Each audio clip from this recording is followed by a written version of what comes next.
Welcome to Coffee with Chatterbox, where we spotlight the incredible voices of our young talents.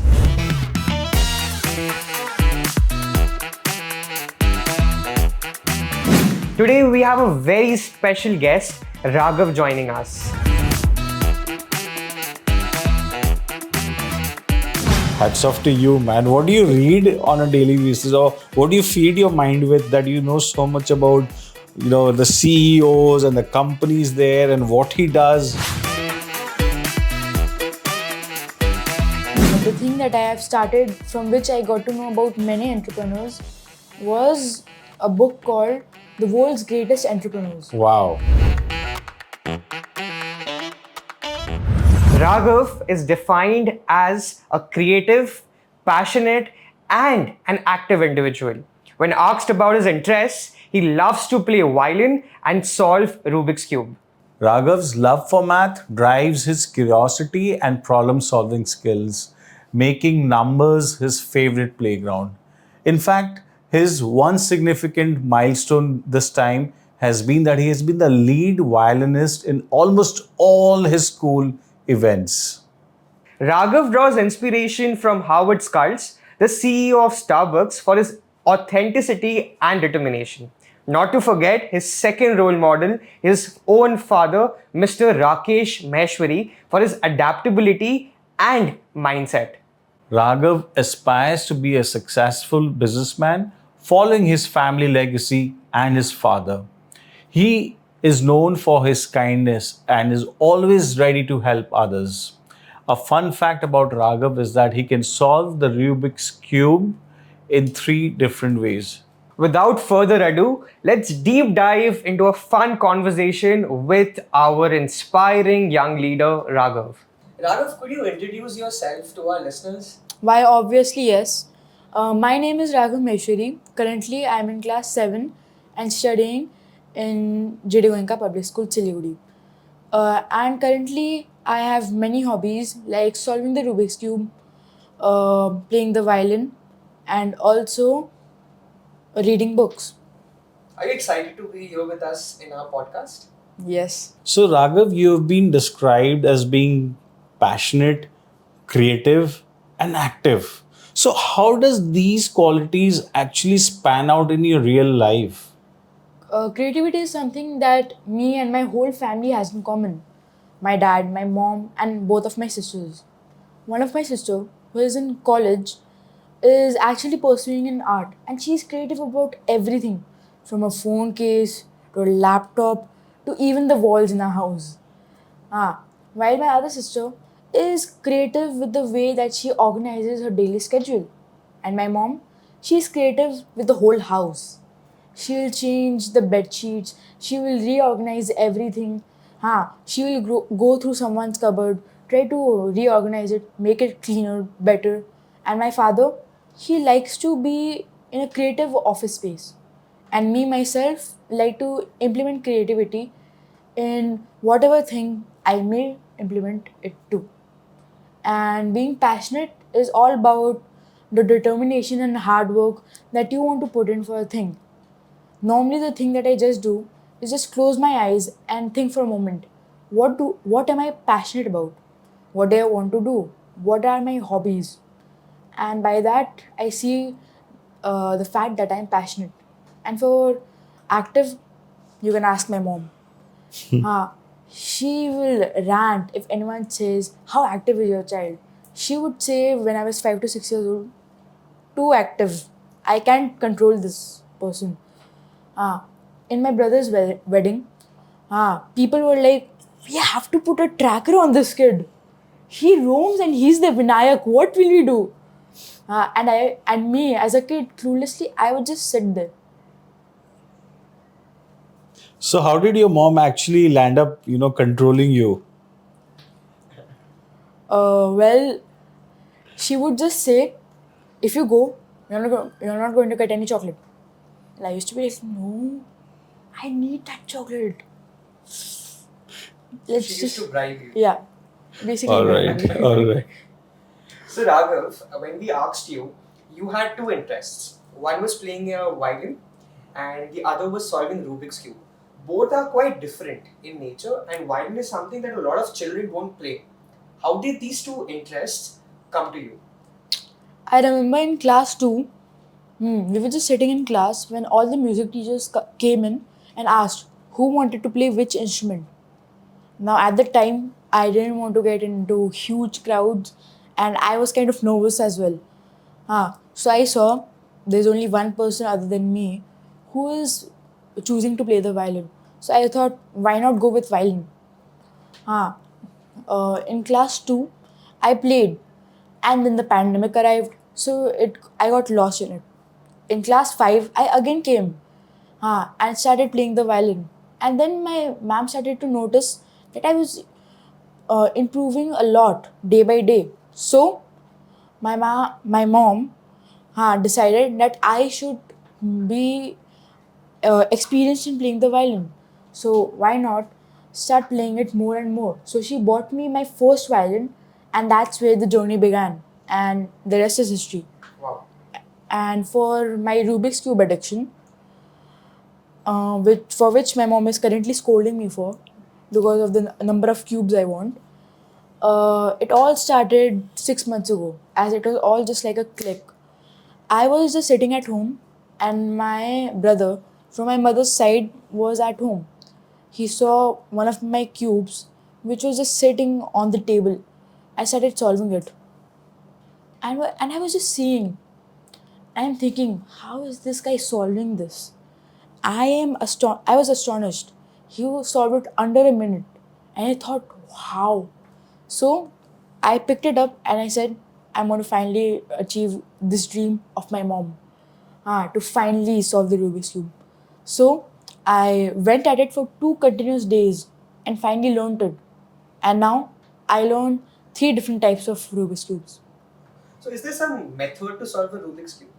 Yeah, there are things known as algorithms, but don't be scared. They're not like mathematical algorithms. They're just algorithms as in what turns you have to do. Okay.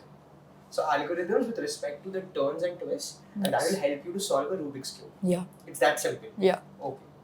So, Raghav, can you share a memorable experience of your playing the violin? Because I see you are so passionate about violin.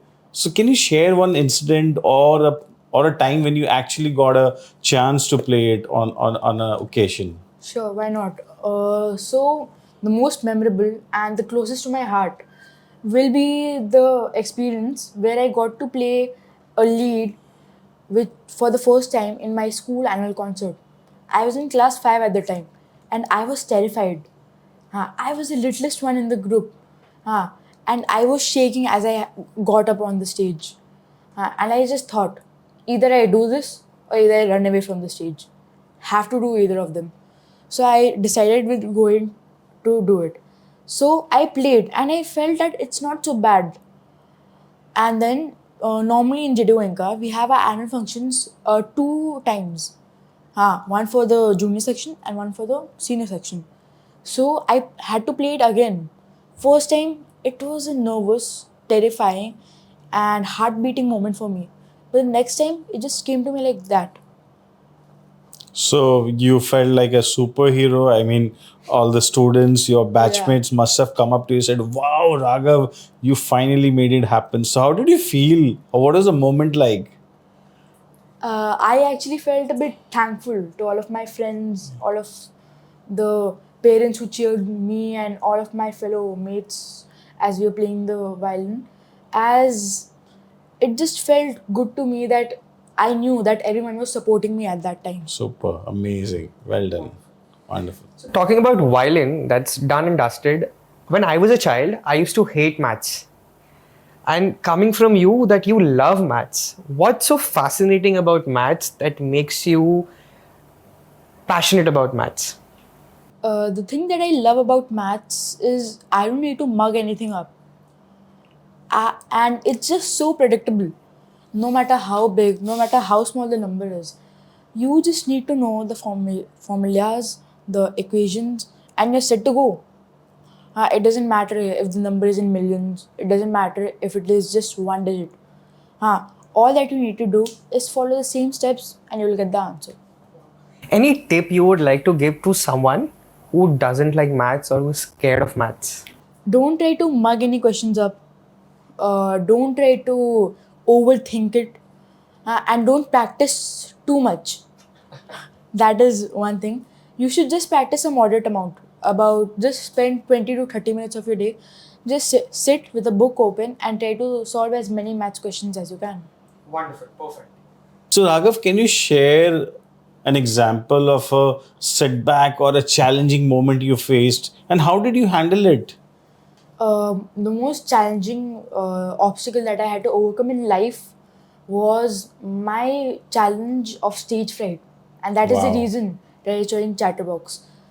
I remember since I was little, if I were put in front of, let's just say, 10 to 20 people, I would be shaking. My heart would be pounding, and I used to think, how will I say anything? So I decided to join Chatterbox with the consideration of my parents. And Chatterbox has helped me a lot with my confidence, which you told my parents about in my first grand finale, to removing my stage fright completely. Now I don't care if there are a million people, 100 people, or even 1,000 people. I can easily say anything I want. That's so wonderful, Raghav, and we are so proud to hear this from you. My only thing to you would be that just keep doing it, keep working on it. So, are you feeling nervous today, or you're kind of more relaxed and chilled out? 50-50. 50-50, okay, not bad. So Okay. many more podcasts to come for you, so that makes you feel more confident and more empowering. Coming to the next question for you, Raghav. A lot of people know about Starbucks because of the coffee there, but hardly a few people know about the CEO of Starbucks, who's your role model, right? So you have two role models, your father and Howard Schultz. So which qualities of theirs inspire you? So, for my father, I love him because of his mindset and his cool headedness. I've never seen him flustered, angry at anyone or someone, or even just anxious about whatever he's doing. He's always at ease, he always know what to do. And for Howard Schultz, he is just impeccable in his field. From working as an employee to being the chief of retail sales to starting his own rival company and coming back to Starbucks to put it to the place where it is in this world today. Wonderful. It is indeed inspiring to see a 12-year-old child knowing so much about the CEO of Starbucks when I personally didn't know that Howard Schultz had a rival company fighting against Starbucks. I think Yeah. at the age of 12, I didn't even know that there is a company called Starbucks. I mean, hats off to you, man. What do you read on a daily basis, or what do you feed your mind with that you know so much about, the CEOs and the companies there and what he does? And that's amazing, yeah. I mean, I'm sure we all want to know Yeah. what are you feeding into your mind. So I like to read fiction, All right. some novels, and the thing that I have started from which I got to know about many entrepreneurs was a book called The World's Greatest Entrepreneurs. Wow. And in it you get to know about entrepreneurs, their hardships, and what they had to go through to reach the point where they are today. Amazing. Wonderful, Raghav. That's so wonderful. Raghav, three books that you would like to recommend to our listeners, to all the people or children of your age. Would I also say a series? Why not? Okay. So one would be Harry Potter, Okay. as it is just a classic and everyone should read it as it's just a fun series. Secondly, I would tell you to go for the book I Am Malala. It is a very inspiring book and the story is very deep of how what it goes to. And the third and final book will be Ikigai, the Japanese lifestyle way of figuring your life. I read it in 2 days, and that is how good it was. I just kept on reading and reading again and again. Amazing, amazing. Thank you so much for these three wonderful reads. So I have read Harry Potter and I've started reading Ikigai. Maybe I have watched the movie of Malala. Yeah. Maybe I get my hands on the book. So, Raghav, you are 12 years of age and you aspire to become a successful businessman or an entrepreneur. I think at this age, most of the children don't even know which subjects they want to choose, and you have already decided what you want to become in your life. What kind of a business would you like to do and why? I like to uphold our family legacy. All right. As I have always found the process of making notebooks very interesting. From big, huge rolls of paper turned into finely, smooth, cut pieces of paper with a cover on them. I remember when I was 2 years old, I would roam into the factory. I would be this close to the machines and I would be like, भैया क्या कर रहे हो इसमें इससे क्या होता है and now they used to call me Chota Malik, small owner, because I used to go around ask everyone what is new, what is happening. So you want to get into the family business of making notebooks and seeing how the whole process works. Amazing. Yeah, that's so wonderful. It's fascinating to see a 12-year-old boy knowing where he wants to be in life after he grows up. It's amazing to see you, Raghav, shaping yourself this way. You also mentioned that you're really kind and caring. Can you explain to us any incident where you have been kind and caring and why one should have those attributes in life? If I repeat the question, any experience where you have shared or where you have showed kindness, and why should one have these attributes? Well, a person should be kind and helpful to others as it shows their character, the nature of which they were born. And overall, it just helps identify the person as how good or how mediocre or bad he or she is. One incident from my life till now will be actually a request from you in level 2 and a thing because of which I got a scolding from my parents. And that was to help my friends out with their speeches. As you always knew that me and one of my other mates would always be prepared. But the thing that happened, I went home and the normal timings at which I would prepare my speeches, I would get on video calls with my friends and I would help them make the speeches, form it, and help represent it. And my parents used to think that I was sitting for hours and hours doing my own speeches. One day, my mom walked in and she's like, "What are you doing, Raghav? How about you focus on your own speeches and not on others?" At that moment, I just told my mother that Chatterbox is not a race. It is it is not even a competition. It is a place where everyone gets to evolve and be their best self. I get goosebumps when you say this, Raghav, because we have been telling everyone that it's not the competition, not a race that we are promoting, but we are making a platform where everyone can speak freely so that they are not nervous tomorrow when they are standing on the stage. And I think this is how you learn the most. Speeches सब अपना बनाते हैं. Yes, sir. But if you help someone else prepare the speech, that's how you grow. Yes, and you empower yourself and others at the same time. Agreed with this? Yeah. Perfect. So Raghav, you seem to be over prepared with everything. I mean, how come you are so much on the spot? Bang on the target, yaar. Chalo, let me ask you one question off the cuff. Bouncer question. Yeah, bouncer question. So, tell me about one naughtiness or one mischief that you really did somewhere, maybe at home or at school, which is really serious, but you managed to sneak out. Okay, I would not like to say any serious moments, but I would like to say these things. So we have this class teacher, and let's just call her Mrs. Angry. So she walks into class, ayo, ayo, ayo, and literally her mouth are like the nuclear bombs, and all of us are like Nagasaki and Hiroshima. We are getting bombed and bombed and bombed, and we can't do anything since she's the teacher. A few days back, the thing that happened, she locked us into the classroom. She locked us. Now, what can we do? I'm a council member and some of my friends are also. So we just got up and started minding the class. And then out of nowhere, she just locked and went away. And then later on that day, she was alone in the class. No one was there. All the students had gone out to play sports.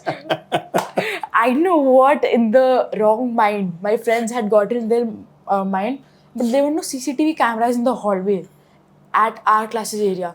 So the thing that they did, they sneaked up, and they closed the door and they shut the lock. The latch did. Yeah, and just ran. Like Usain Bolt wouldn't be able to catch them how fast they had run. And I am seeing all this, and the only thing that I do is I just laughed, and I just walked off from there. So that means you were conniving with those boys and getting that, Not naughtiness. conniving. I did not choose to do any action, whatever they were doing. You were an observer. Yeah. So that makes you Part of the plan. Okay. So, so are we allowed to tag Mrs. Angry on this podcast so that she gets to know what really happened? No. So how long was this incident? I will not say because that may. Oh, the let me teacher- reveal the Yeah. incident. Okay. Okay, so that's about your mischief. Yeah. I'm very sure children of your age love to eat. I love to eat. Could you tell me 3 things that you love to eat? Well, I love to eat the best thing that Delhi makes. Delhi makes. Yeah. Chole Chole bhature. bhature. Chole bhature. Oh, wow. Like who doesn't like that? Yeah. And the simplest yet most best thing that I've eaten in my life will be dosas. South Indian. Yeah. You can just keep on eating them and you will be like, what have I even eaten? It's too light for your Yeah. stomach. And last and not the least, will be just an old like burger from one special place that me and my sisters have. It's called Biggie's Burgers and it is somewhere over here in Planet Mall. And they are just lovely. We order from them every month or so. And they always, whenever we get it, they give some little notes. Like, thank you from ordering from us. We really appreciate you ordering from us and appreciating us. And their food is just amazing. It's simple, yet it's tasty. And so, One thing that I really liked about your taste buds, not exactly taste buds, was how you observe the tiny notes that Biggie's Burger sends to its customers. So, what do you think about these gestures? I think that these are gestures that the owner or the employees at the place are humble and kind. And with those notes, their characters also show. As thanking a person from ordering from them each and every time, maybe 100 notes per day, maybe 1,000 notes per month, but still they do it. And why? Because of their thrive for determination and perfection, and also the caring for their customers. Raghav, इस as में इतनी ज्ञान की बातें कैसे कर लेते हो यार? You're not like a normal kid, man. Huh? How do you manage to talk like this with so much of knowledge and so much of wisdom? Keen observer. I would say. I really appreciate the keen observation that you have towards small little things in life, and I'm really glad that you keep your senses alive and just keep doing that, man. That's my humble advice and a request to you. Don't give up on this nature that you have built about your own self, and I really appreciate. I'm sure it's all about the schooling, the environment that you get at home, your friends, that is molding you in these qualities. Well done on this. So, Raghav, now we'll wrap our conversation quickly. So, there's one question I really wanted to ask you. There are exams happening every year, twice or thrice now. Yes. And children and even parents are overwhelmed. They are extremely stressed. Can you share something for them? How can they handle stress and not be so worried about exams? Yeah. So there are just 3 basic things. Okay. One, is the thing that I make my sister do for me, and that is organizing my time. I just tell her that I have this on this day, and she just helps me draft up a whole timetable during my examination period. And the other thing, whenever I'm feeling a bit overwhelmed or stressed, I will just pause for a moment, sit down, close my eyes, and breathe in certain patterns. Maybe hold in the breath, hold it for 4 counts, let it go, 5 counts, let it go. Or sometimes I go into any room in my house, I take my Marshall in there, I take a phone, I connect it, and I put the Marshall on 10 so that it will irritate my sister as well. And I start blasting the music all over the house. I don't care how loud it is. I don't care if the people from the ground floor can hear it. I just want to get all of that stress out of my system. Okay. So these are two strategies Yeah. that you want to share. So I think to all the parents, all the students who have their exam schedule, it's okay to have exams. You need to give your best, but remember what Raghav is suggesting us. There's so many things happening in your life. Be mindful to schedule your day. Right? Handle half of your stress, and if you're really stressed after doing that, take a speaker, put it on 100% volume, and just blast. No matter how much scolding you get after that, but the stress will be completely eradicated. This is the strategy that you follow. Yeah. Perfect. So Raghav, one final question. You have so much of gyan, you shared so much with us. One final fun question. What are the two things, or just one thing, that you love to talk or interact about when you're with your friends? No filters. Be the original Raghav Yeah. in school when you're having fun and when you're in the best of the mood. Yeah. So the thing that me and all of my friends like to do is whenever we're just sitting around, doing anything, so we just sit down, take someone's water bottle, spin the bottle, and we will be playing truth and dare. And the days can be like close to expulsion type of days. Not like obeying any school rules, like a teacher is standing, we go in front of them and do. Okay, wait. So, Yeah. which is the most dreaded dare that you have performed or your friends have performed in the game of Truth and Dare? Yeah. Everyone has played the game of Truth and Dare. So, one dreaded dare that you have given or you have fulfilled. So that was one of my class teachers, and she was like kind of scary at the time for me. Okay. And I was given the dare, go behind her without her noticing, and do this. And then while doing this, I would do. And I was just thinking, how am I going to pull this off? So, like there's a rush hour at traffic. That's what we have, a rush student hour. In our lunch period. Everyone will gather up. Ma'am, may I go to the washroom? Ma'am, may I do this? So, ma'am is always distracted over here. And there's about maybe 3 to 4 feet of gap between the wall and the chair in which ma'am is sitting. So, at that time, I just came behind her. When everyone dispersed, she didn't notice I was there. And I was just doing that. And at one moment, You got caught. the teacher just looked back, and all of a sudden, I just did this. And I said, ma'am, may I go to the washroom? And I was off the hook. So Raghav, behind all the wisdom filter you have, we have a Raghav who's a prankster who loves to annoy teachers. And when asked, did you perform any mischief? Raghav saves himself by saying, I was just a keen observer doing nothing. Am I right? The last part, no. Last part, no. So we all can see that, as children, we might have a lot of wisdom. But, dil to bacha hai ji, we all are child when it comes to mischief, when it comes to having fun in life. So I think it's always good to have mischief, have little bit of fun, and obviously a lot of nuggets of wisdom. Yeah.